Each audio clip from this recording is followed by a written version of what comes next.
Bienvenidos al canal Recursos, soy David Molina y en este vídeo les compartiré el análisis que la escritora Sara Pozos ha hecho sobre la moción presentada por la defensa legal del apóstol Naasón Joaquín. Los artículos están disponibles en la sección de opinión del periódico mexicano Milenio. Les dejo los enlaces abajo en la caja de descripción.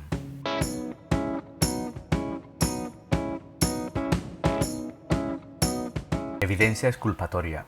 El pasado 15 de marzo del presente, la defensa del apóstol Naasón Joaquín presentó una moción para desestimar los cargos presentados por la Fiscalía de California en contra de su cliente. En base a que al señor García se le negaron los derechos sustanciales cuando la Fiscalía ocultó evidencia exculpatoria sujeta a divulgación obligatoria, como resultado al señor García se le negó el derecho al debido proceso bajo las constituciones de California y de los Estados Unidos. Se le negó el derecho a contrainterrogar a los testigos en la audiencia preliminar, se le negó el derecho a presentar pruebas y se le negó el derecho a ser representado efectivamente por un abogado en su audiencia preliminar y se le hizo responder sin causa probable.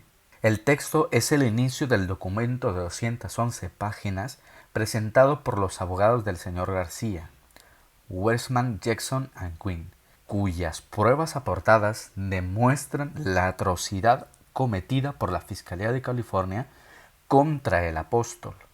En todo el texto se demuestra y revela cómo la Fiscalía no solo ocultó pruebas exculpatorias, cosa que ya es grave porque dichas pruebas comprueban la inocencia del culpado, sino que fabricó y creó supuestas pruebas al editar y escribir conversaciones que sirvieron como evidencias para sustentar el caso contra el apóstol. En los casi 3 años transcurridos desde que el señor García fue detenido por los cargos que se le imputan en este caso, el gobierno sostuvo que había revisado minuciosamente estas pruebas y determinó definitivamente que no contenían ninguna prueba exculpatoria. Sin embargo, solo 31 días antes de la fecha fijada para el juicio, la fecha del inicio del juicio se estableció para el mes de septiembre de 2021, el fiscal general Jeffrey Segal inició repentina y urgentemente una llamada telefónica con el tribunal y el abogado de la defensa para poner en conocimiento del tribunal el hecho de que él mismo acababa de empezar a revisar el contenido de los dispositivos de las supuestas víctimas y había descubierto pruebas que en sus propias palabras la defensa podría encontrar exculpatorias. Evidencia exculpatoria 2. El caso fabricado contra el apóstol Naasón Joaquín, líder de la Iglesia a la luz del mundo, es una vergüenza para el sistema de justicia de Estados Unidos y de California. Desde el ocultamiento de pruebas que demuestran plenamente la inocencia del líder religioso hasta la fabricación de evidencias en su contra, demuestran la falta de ética, la ilegalidad y la violación al debido proceso en el actuar de la Fiscalía. James Jacobs, titular en 2001 de la cátedra de Warren E. Barger, ha asegurado que los cimientos del procedimiento penal en los Estados Unidos se encuentran en la Constitución del país, incluyendo sus 10 primeras enmiendas, que a su vez constituye la Declaración de Derechos. El más importante de estos derechos, en lo que se refiere a la justicia penal estadounidense, le otorga al acusado la presunción de inocencia. El acusado no tiene que probar su inocencia. Como es el Estado, a través de la Fiscalía, quien debe de probar la culpabilidad del acusado, en el caso de Naasón Joaquín, lo que hizo la Fiscalía fue fabricar las pruebas que sirvieran para convencer al juez y a la opinión pública que el líder religioso era culpable de los cargos que se le imputan. Sin embargo, la moción presentada por la defensa el mes pasado ha demostrado cómo se gestó el complot contra el apóstol. Así lo hizo hasta septiembre del 2021.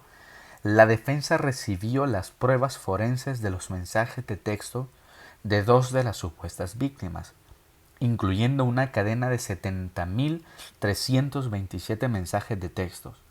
De las decenas de miles de mensajes que revisó, el agente Sedusky marcó un total de 2.221 textos.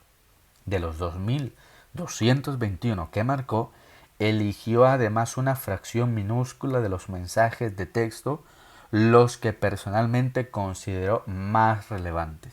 Cuando la defensa tuvo acceso a dichas pruebas, encontró cómo el agente citado no solo sesgó los mensajes, sino que además editó los mismos para construir conversaciones más o menos creíbles que luego fueron presentadas como pruebas contra el líder religioso. El caso del apóstol ha demostrado la mala praxis de la Fiscalía de California y el riesgo de llevar a juicio a un inocente a quien le han violado todos los derechos. Evidencia exculpatoria 3. ¿Por qué es importante la moción presentada y aceptada por la Corte por la defensa en el caso del líder de la luz del mundo? En el sistema penal de los Estados Unidos, la evidencia que libera a un acusado de los cargos garantiza que un inocente no sea llevado a juicio. Ese proceso o etapa en que la Fiscalía debe entregar todas las evidencias a la defensa antes de la audiencia preliminar, no hacerlo supone una violación flagrante a toda norma constitucional en los Estados Unidos. La moción presentada en este caso demuestra cómo la Fiscalía ha realizado innumerables maniobras legales contra la defensa del líder de la luz del mundo, negando una y otra vez los derechos constitucionales al acusado, ocultando pruebas que demostraban la inocencia del acusado, fabricando pruebas falsas, comprando testigos, entre otras malas prácticas. Así lo dice la moción. Debido a los numerosos y flagrantes fracasos de la Fiscalía en todos los niveles, desde el fracaso admitido de no revisar y categorizar adecuadamente la información que ha estado en su poder durante más de 3 años, sus mentiras descaradas y repetidas en la Corte y su retraso en cada etapa, el juicio del señor García se retrasó una vez más. También revela cómo fue el actuar de la Fiscalía para la fabricación de pruebas. La metodología del agente Sedusky fue consistente. Extrajo fragmentos de conversaciones de texto y las unió para crear conversaciones fabricadas que luego imprimió en el informe y afirmó que eran extractos genuinos. En cada caso, alteró el significado de 4 de las conversaciones de textos reales para que parecieran inculpatorias y recortó todas las partes de las conversaciones de texto reales que eran exculpatorias. En todo momento, la Fiscalía supo del actuar de los agentes de policía y ocultó de manera sistemática las evidencias exculpatorias. En respuesta a la pregunta inicial, la moción es importante porque podrían desestimarse todos los cargos injustamente elaborados contra el apóstol San Joaquín. Otro escenario apunta a la eliminación de cargos. Hay otros escenarios, pero los comentaré la semana que entra. Evidencia exculpatoria. Última parte. El silencio mediático respecto de la moción presentada por la defensa del apóstol San Joaquín para desestimar el caso presentado por la Fiscalía de California es tan escandaloso como esperado, porque eso demuestra una vez más el complot fabricado desde la Fiscalía con la ayuda de algunos medios de comunicación amarillistas. Explica también las intenciones de construir un caso mediático contra el apóstol y contra la Iglesia, la luz del mundo, desprestigiando, sesgando y torciendo toda la información relacionada con la teología y toda la doctrina de esta. Desde el inicio de la detención del apóstol he sostenido que la fabricación del caso y todo el escándalo mediático solo pudo haber sido posible por intereses mucho más poderosos económicamente y con los contactos políticos adecuados para su ejecución.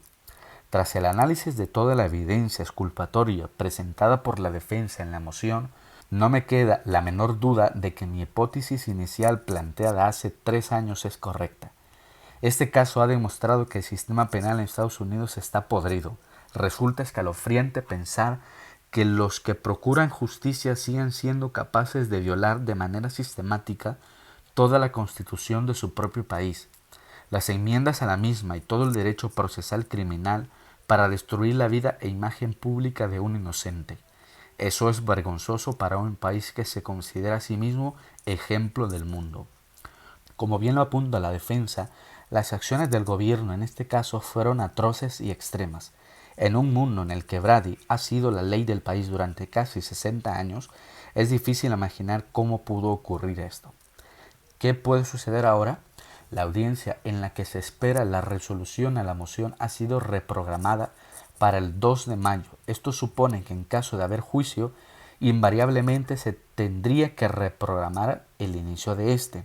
Se espera también que la justicia obre a favor del inculpado, desestimando por segunda ocasión todos los cargos en su contra, y quién sabe, quizás sea el tiempo en que la verdad a favor del apóstol se imponga por encima de las violaciones sistemáticas a todos sus derechos.